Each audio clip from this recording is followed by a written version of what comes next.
Welcome back to the Matt McNeil Show. My name is Doug Pagitt. I'm filling in for Matt this afternoon. And we're having a conversation about the gay marriage amendment because it came up in the earlier part of the afternoon today. And I thought, I like talking about that. Yeah. I host a radio show on Sunday afternoons from noon to 2 that we call religious radio that's not quite right. We talk a little religion and news and politics and fun and all kinds of silliness. And today we're taking on the gay marriage amendment because the state of Minnesota has on its ballot to ask its citizenry if we should adapt the Constitution in the state of Minnesota as opposed to statutes. Now, the big deal here is that statutes are changed regularly by legislators, and the Constitution can only be changed by the vote of the population.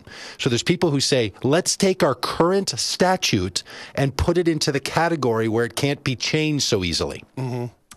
And that's because they believe that we've had one part of our statute that has always been the same. And I brought up the fact that in 1905, when we first established marriage law in the state of Minnesota, there was no restriction about same gender. It wasn't brought up. The restrictions then were you had to be 15 years old as a woman and 18 years old as a man, and you couldn't be an imbecile, an idiot, or insane, or have epilepsy in 1905, but didn't mention gender at all. We didn't insert gender into the restrictions until later in the process. See, those turn of the century gays missed their chance. They should have locked it in right there, shouldn't they? They should have locked it all in. So the idea that somehow we've had one law the whole time and you people want to change it isn't true. No. And our current statutes are built around social mores, not around religious or scientific mores. Yes. That's why we say that adopted children can't marry one another, that you can't marry your aunt or your uncle, even if you're not biologically related, And unless you come from an Aboriginal group. And then there's an exception made for you. And you can't do it if you were divorced within the last 6 months or if you're currently married. Those are the three restrictions. And then same gender is the fourth. Well, those are not biblical mandates. Those are social constructs. All right, Rich, we've kept you hanging on too long. Sorry about that. Rich from Minneapolis, what are your thoughts? Well, thanks for taking me. I'm getting more and more annoyed by anyone that will want to impose their religious beliefs through laws.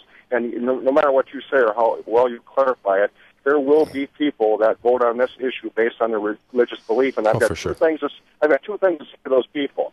Just look at the main frameworks or concepts about state. He said. Rich, I hate to tell you, but right when you got to your main point there, your phone sort of cut out. Can you try that one more time, the first part of the main point? Okay. One of the main framers of the Constitution, Thomas Jefferson, he stated that there shall be separation of church and state. Right. No law shall be made based on one's religious belief. And as far as the Bible goes with Thomas Jefferson, he ended up writing the Jeffersonian Bible, but I'll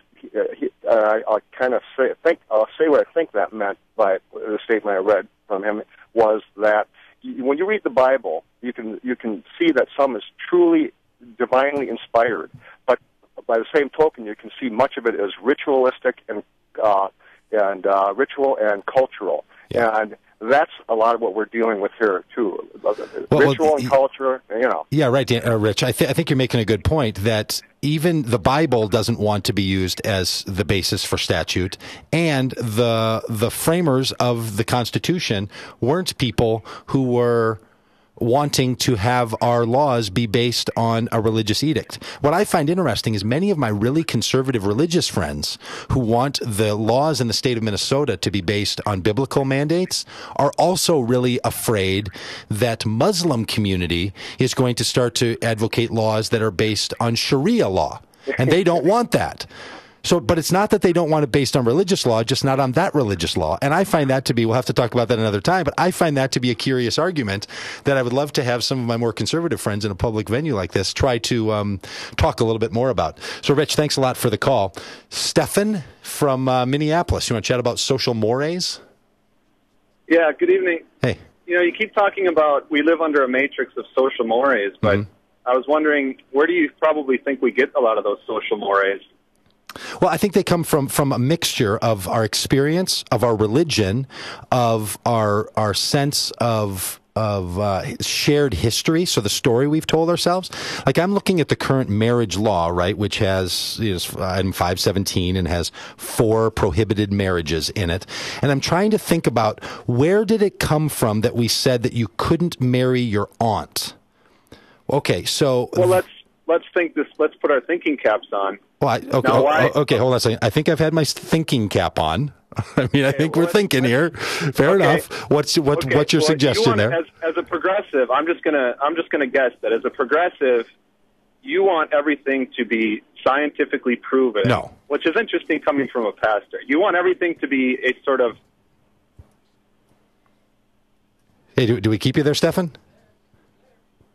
Oh, Stefan, I think we kind of dropped your call. Maybe you can give us a call back. I don't know what happened. Maybe your phone cut out. If, like me, maybe you were calling in on an iPhone.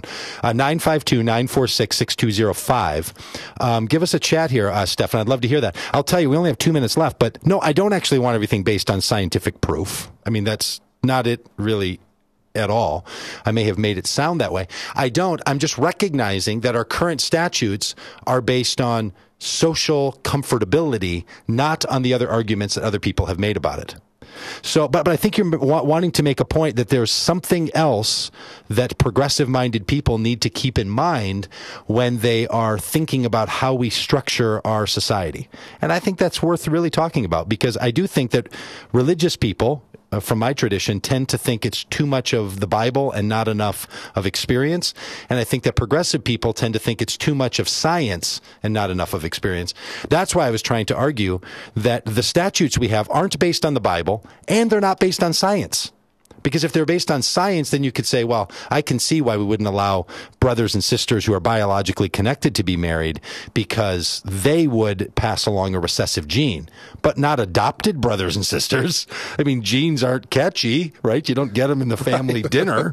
So that's not why. So we have to acknowledge, in my view, that it's not based on science and it's not based on religion. It's based on a whole set of factors that come in to play with that. So, Stefan, hate to have cut you off. If you want to chat about this a little more, we have a radio show on noon to 2 on Sundays. You really picked on the show? Yeah, so now I'm going to say, hey, if you didn't get enough of this and you want a little more Doug Pagitt radio, you can get that on noon to 2 on Sundays. But this is Matt McNeil's show, and I think Matt's going to be having a guest fill-in tomorrow. And Ian of the Tundra. Why do you call the Ian of the Tundra, by the way? It's just a little pet name. Ian of the Sport Coat. Who's filling in tomorrow? Do you know? I believe we're going to have Nancy doing a 2-hour show tomorrow. Nancy doing a 2-hour show. So, folks, if you dig Nancy and you say, 6 o'clock rolls around and you just want to keep the Nancy rolling, stick around till 7 o'clock. I think Nancy's going to be sticking with you all the way tomorrow. Hey, thanks for letting me fill in. If this is your regular conversation with Matt, I know that I kind of came sliding into the middle of it. And glad to have chatted with you. And we'll talk to you some other time, or Sundays noon to 2. Thanks a lot. Doug Pagitt signing off from Matt McNeil Show on AM 950, the progressive voice of Minnesota.